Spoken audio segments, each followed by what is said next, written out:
Yo, halo teman-teman semua. Selamat datang kembali di channel kesayangan kita ini yang akan membahas semua jenis film tanpa pandang genre. Di sini bersama saya The Films. Untuk kali ini, kita akan merangkum sebuah film kelanjutan dari The Conjuring yang pernah kita bahas sebelumnya, yaitu The Conjuring 2 tahun 2016. Penasaran? Tanpa berlama-lama lagi, atur posisi Anda, siapkan segala macam yang kalian butuhkan. Mari kita kupas sampai tuntas. Intro.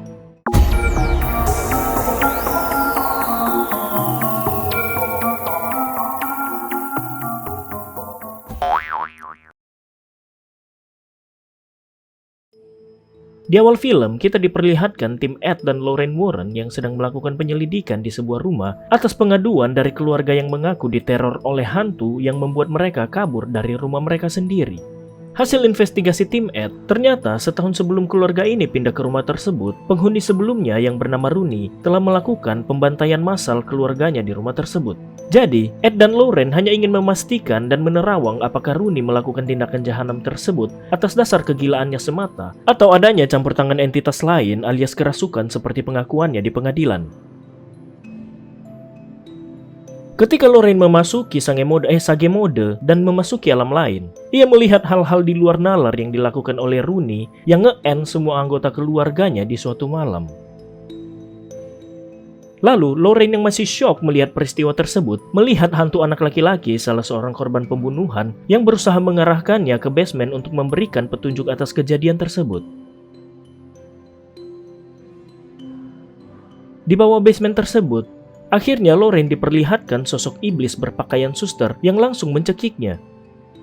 Tak habis di situ, kemudian Lorraine diperlihatkan lagi penampakan bayangan Ed yang diserang oleh iblis dan lalu membunuhnya. Kemudian, Lorraine menyudahi penerawangannya dan meminta kepada Ed agar tidak lagi terlibat dalam kasus supranatural dikarenakan Lorraine takut akan terjadi sesuatu yang mengerikan kepada Ed. Oh ya, saya pertegas lagi, kasus ini diangkat dari kisah nyata ya, dan film pun dimulai. Kita berangkat ribuan kilometer dari kediaman Warren ke Enfield, Inggris. Toh juga Ed dan Lorraine akan menyusul kita ke sana. Di Enfield, terdapat seorang ibu single parent bernama Peggy yang hidup pas-pasan bersama dengan keempat anaknya yang bernama Margaret, Jamet, Johnny, dan Billy dikarenakan ditinggal selingkuh oleh suaminya. Peggy telah melakukan berbagai usaha untuk mendapatkan tunjangan dana untuk keluarganya dari pemerintah, tapi belum juga membuahkan hasil. Di suatu malam, Margaret mendapati Jamet sedang bermain Ouija board sendirian dan kemudian menemaninya memainkan permainan tersebut. Lalu Jamet yang mulai antusias mengajukan pertanyaan kepada roh melalui papan Ouija tersebut, apakah ayahnya akan kembali lagi bersama mereka. Karena tidak adanya respon dari papan tersebut, akhirnya mereka memutuskan untuk menyudahi permainan itu dan bergegas untuk tidur. Pada malam itu, Jamet yang telah tertidur pulas tiba-tiba saja berteleportasi dan tertidur di depan sofa tua yang ada di ruang tamu. Saat tersadar, Jamet terkejut dan mengira kalau ia telah melakukan tidur berjalan. Di saat yang bersamaan, kamar mereka digedor keras dari luar dan Margaret mengira kalau itu perbuatan Jamet dikarenakan saat terbangun ia tidak melihat Jamet di tempat tidurnya. Ternyata Margaret telah salah tebak dan saat membuka pintunya tidak ditemukan siapa-siapa di depan pintu kamar mereka dan setelah beberapa saat kemudian barulah Jamet muncul dan kembali ke kamarnya dan malam pun berlalu. Di belahan bumi lain, Ed dan Lorraine sedang menghadiri debat wawancara yang disiarkan di sebuah acara televisi. Dokter Kapalan yang menjadi lawan debat pun berusaha memojokkan Ed dan Lorraine dengan melontarkan tuduhan palsu dan menganggap semua yang dilakukan oleh Ed dan Lorraine hanyalah settingan belaka, lalu memberikan perumpamaan. Tidak perlu sampai ke bulan untuk mengetahui kalau bulan tidak terbuat dari peju keju. Sayangnya, Ed telah terpancing duluan dan dibuat jengkel. Kalau saya sih cuma akan menjawab begini kepada si Dokter Kapalan. Walaupun saya membongkar otak Anda, saya tidak akan pernah tahu apa yang Anda pikirkan. Ya, sesimpel itu. Seusai acara, Lorraine kemudian menenangkan Ed yang sedang kesal. Dan kita kembali ke Enfield. Di suatu malam, Billy yang kehausan bangun dari tidurnya dan berjalan ke dapur untuk mengambil minum. Saat sedang mengambil minum, Billy melihat ayunan yang bergerak sendiri melalui jendela, tapi Billy tidak menghiraukannya dan langsung beranjak kembali ke kamarnya. Begitu Billy hendak merebahkan diri, tiba-tiba saja mainan mobilnya bergerak sendiri menuju pintu kamar Billy. Ia pun yang penasaran langsung berjalan menuju arah awal mobil tersebut, yaitu tenda tempat biasa Billy bermain. Dan ketika memasukkan mobil itu kembali ke dalam tenda, Mobil itu pun keluar lagi dan terdengarlah suara teriakan yang membuat saya sedikit melompat kaget dan Billy pun langsung berlari untuk membangunkan ibunya agar memeriksa tenda tersebut. Peggy akhirnya meminta Billy untuk kembali ke dalam kamarnya dan memeriksa sekitaran rumah dan alangkah kagetnya ia menemukan Jamet yang sedang tidur di sofa tua yang berada di ruangan tamu dan langsung membangunkan Jamet dan mengajaknya kembali tidur ke kamarnya dan hari pun berlalu. Pada keesokan harinya, Jamet yang tidak berangkat ke sekolah karena sakit menghabiskan waktu untuk menonton siaran televisi. Saat sedang asik menonton, tiba-tiba saja saluran TV-nya berganti dengan sendirinya. Jamet pun tidak tinggal diam. Ia berjuang keras untuk mempertahankan siaran televisi yang menjadi haknya dengan menggunakan remote batu batanya. Siaran TV pun silih berganti sampai pada akhirnya si TV yang tak sanggup lagi menerima kenyataan pun tewas dan terlihatlah penampakan seorang kakek yang sedang duduk di sofa tua sambil memegang remote televisinya. Saat Jamet menoleh ke arah sofa tersebut, tiba-tiba saja si kakek telah berada di belakangnya sambil berteriak, "Ini adalah rumahku." Sedangkan di belahan bumi lain, Lauren menghampiri Ed yang sedang melukis sesuatu yang dilihatnya saat sedang bermimpi. Saat melihat lukisan tersebut, tiba-tiba saja ekspresi Lauren berubah total dan langsung meminta kepada Ed untuk tidak lagi menerima kasus baru. Ada apa sebenarnya? Lanjut. Ed pun menanyakan alasan Lauren meminta hal itu dan Lauren hanya bisa menjawab percaya saja dan Ed hanya bisa mengiyakan. Kemudian, Lauren yang sedang membaca buku sambil menemani anaknya Judy yang sedang berkreasi mendapatkan penglihatan seorang suster iblis yang sempat dilukis oleh Ed sebelumnya di lorong rumah mereka. Lalu, suster tersebut kemudian mengajak Lauren untuk masuk ke ruangan kerja Ed. Setibanya di ruangan tersebut, Lauren menemukan recorder yang menyala sendiri dan lalu melihat lukisan suster di ruangan tersebut seolah-olah hidup dan menatap ke arahnya. Lauren yang ketakutan pun berencana untuk keluar dari tempat itu. Tapi sangat disayangkan, pintunya tiba-tiba terkunci dengan sendirinya dan si iblis pun mulai meneror Lauren. Lauren yang terpental ke ruangan lain pun menanyakan nama, alamat, serta apa yang diinginkan si iblis ini dan si iblis pun langsung menunjuk ke arah Ed seolah-olah ia ingin membunuh Ed. Sedangkan di dunia nyata, Lauren meronta-ronta sambil mencoret-coret bukunya dan kemudian dibangunkan oleh Judy.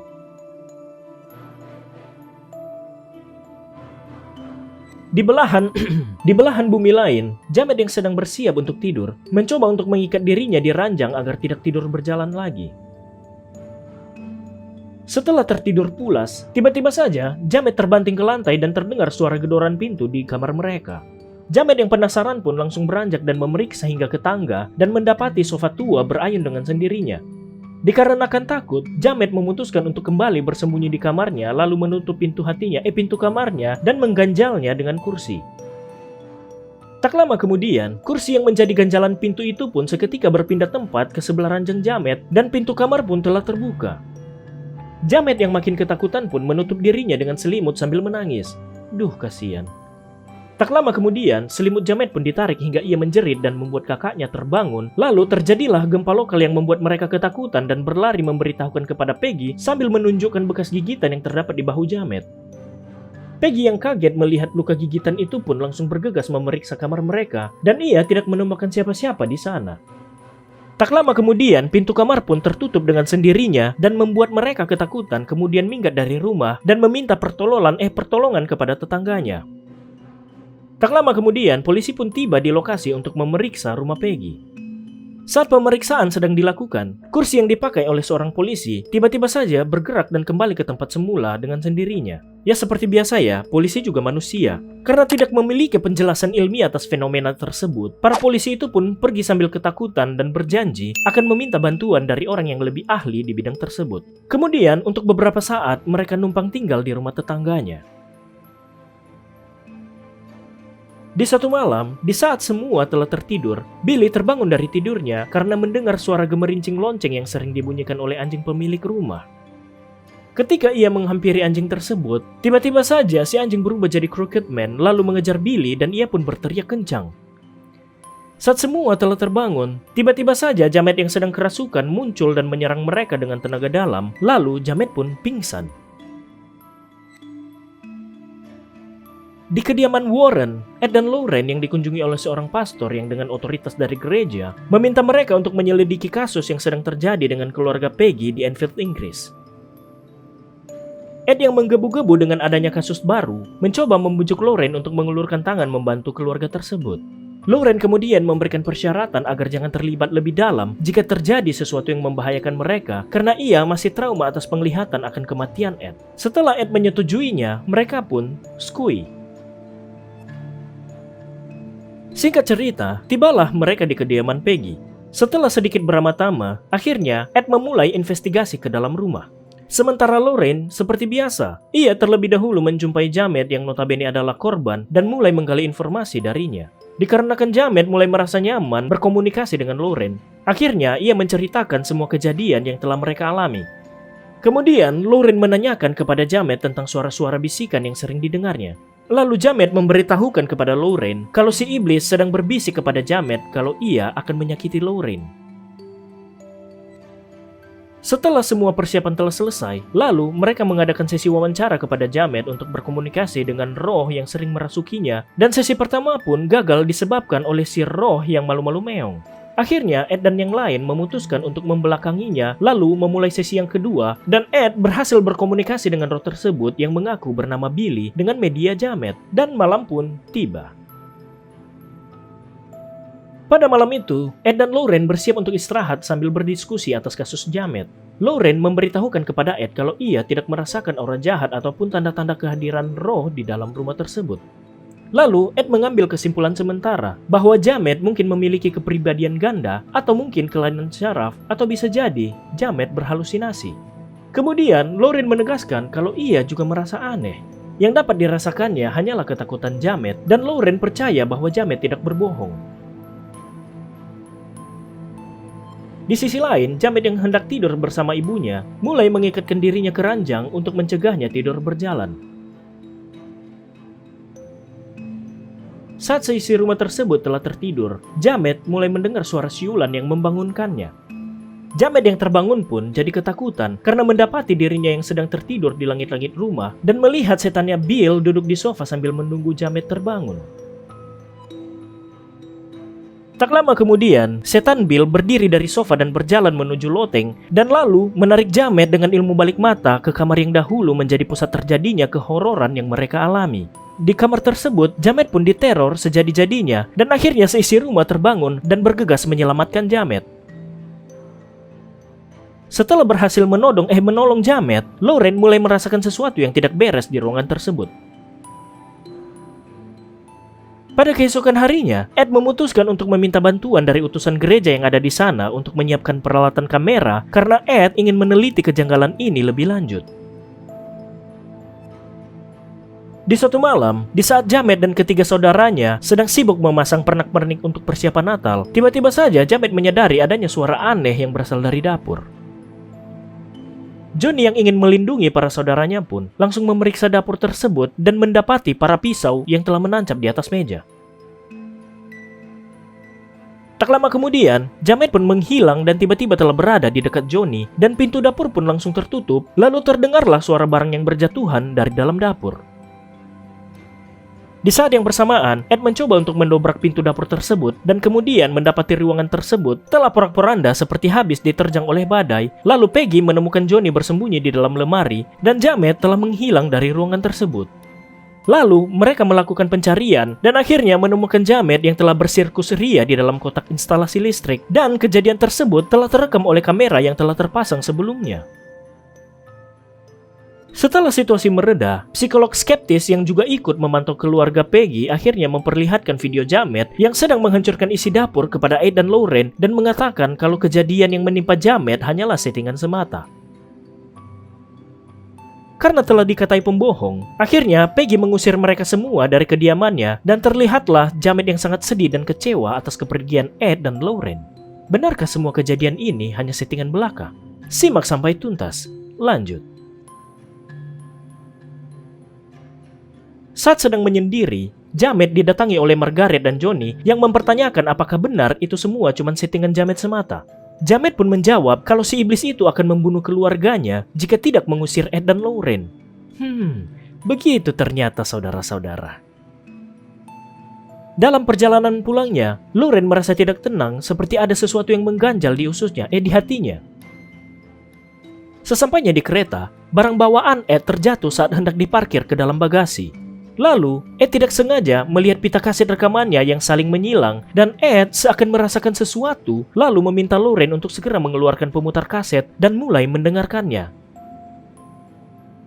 Benar saja, saat pita kaset tersebut diputar secara bersamaan, terdengarlah suara kakek Bill yang sedang minta tolong, dan seketika itu, Lauren dibawa kepada penglihatan akan Bill yang sedang sekarat dan memberikan petunjuk yang Lauren dan saya sendiri tidak mengerti sama sekali. Lalu si iblis pun muncul dan Lauren pun tersadar. Kemudian mereka langsung memutar haluan untuk segera kembali ke kediaman Jamet. Di sisi lain, Peggy yang sedang membersihkan dapur sambil menangis terseduh-seduh, tiba-tiba mendengar teriakan Margaret yang sedang melayang bersama Jamet yang sedang kerasukan. Setibanya di TKP, Margaret langsung terlempar ke dinding, dan Peggy pun langsung membawa mereka keluar dari tempat itu. Ketika Peggy hendak masuk kembali untuk menolong Jamet, pintu pun segera tertutup dengan sendirinya. Bersamaan dengan itu, Ed dan Lauren yang baru saja tiba langsung mencari cara untuk masuk ke dalam rumah tersebut. Ed yang sudah tidak memiliki jalan keluar akhirnya memutuskan untuk masuk melewati basement. Lauren pun berusaha mencegah Ed untuk pergi sendirian dikarenakan penampakan kematian Ed yang pernah dilihatnya sebelumnya, tapi sudah terlambat. Saat Ed telah memasuki basement, pintunya langsung terkunci dengan sendirinya, dan terlihatlah scene yang sangat mengharukan antara Ed dan Lauren yang terpisah oleh pintu basement.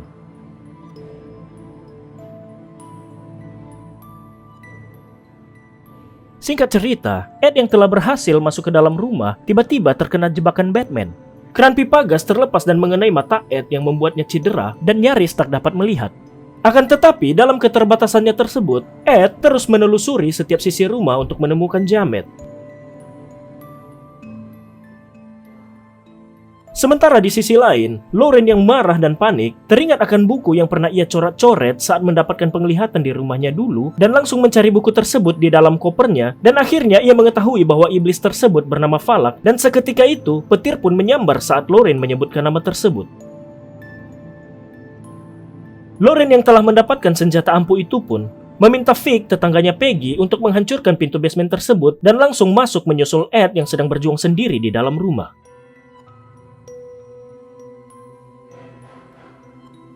Ed yang telah letih lesu menelusuri rumah tersebut akhirnya menemukan Jamet di kamar di mana semua kejadian ini bermula.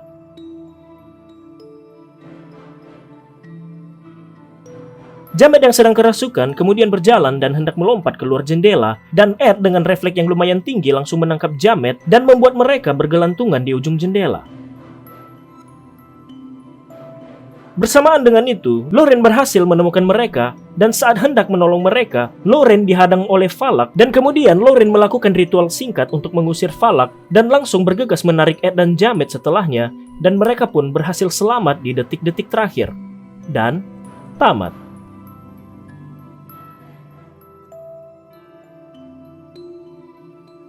Sungguh film yang membuat saya sangat terpaku saat menontonnya sampai-sampai saya baru tersadar setelah beberapa menit film usai. Itu sih tertidur, anjir. Bercanda. Tapi serius, film ini tuh jempolan banget deh. Pesan yang dapat kita ambil dari film ini ialah, kalau mau tidur, jangan lupa cuci muka dan kaki terlebih dahulu, bukannya mengikatkan diri ke ranjang. Oh ya, satu lagi. Jangan lupa berdoa untuk meminta perlindungan dari Om Yang Maha Kuasa itu. Baiklah, di sini saya The Films pamit undur diri. Jangan lupa subscribe, like, dan share, karena itu akan sangat membantu sekali bagi saya untuk dapat terus menghibur kalian semua. Akhir kata, adios, bye.